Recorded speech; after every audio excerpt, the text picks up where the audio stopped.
the auditorium was silent. Cameras were rolling, reporters scribbling furiously, and every person in the room leaned forward as Senator John Kennedy cleared his throat. The question had been simple, yet heavy: Senator, why did you choose Christianity? But before answering, he paused, a pause so deep it seemed to carry decades of memories. John Kennedy wasn't always the polished figure who spoke in front of crowds and commanded respect in Washington. Behind the southern drawl and sharp wit was a man who had wrestled with questions of life, morality, and meaning. His path to faith wasn't lined with stained glass windows and Sunday hymns. It was messy. It was real. And it began in the quiet shadows of his childhood. As a boy growing up in Louisiana, John lived in a modest home with hard-working parents. His father, a mechanic, spent long hours in a hot garage, hands greasy and cracked. His mother worked at the local school cafeteria, serving meals to children whose laughter reminded her of her own son. They had little, but they had enough. Yet John carried a question in his young heart that no one seemed to answer: why do bad things happen to good people? He asked it when his best friend's family lost their home to a fire. He asked it again when a classmate died in a car accident. And years later, as a young man in law school, he asked it once more when he saw corruption, lies, and ambition drive men to destroy others without guilt.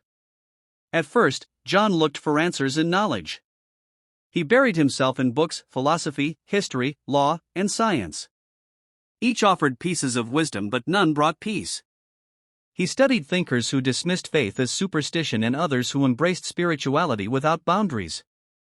He admired their brilliance but found no comfort when the lights went off at night, and he was left alone with the silence of his doubts.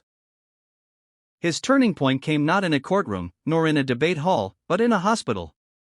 One autumn evening, his mother collapsed in the kitchen.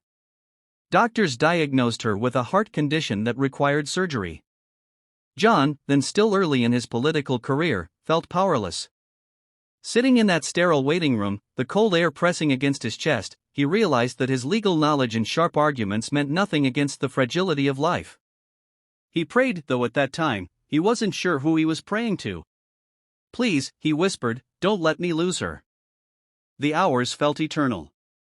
Finally, the surgeon emerged with a tired but gentle smile. The surgery had been successful. His mother would live. John felt a weight lift off his chest, and for the first time, he sensed, not imagined, not reasoned, but sensed that someone had been listening.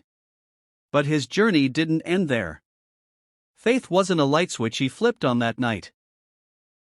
It was a road filled with questions, detours, and hard lessons. John began attending a small church near his home. He sat in the back pew at first, just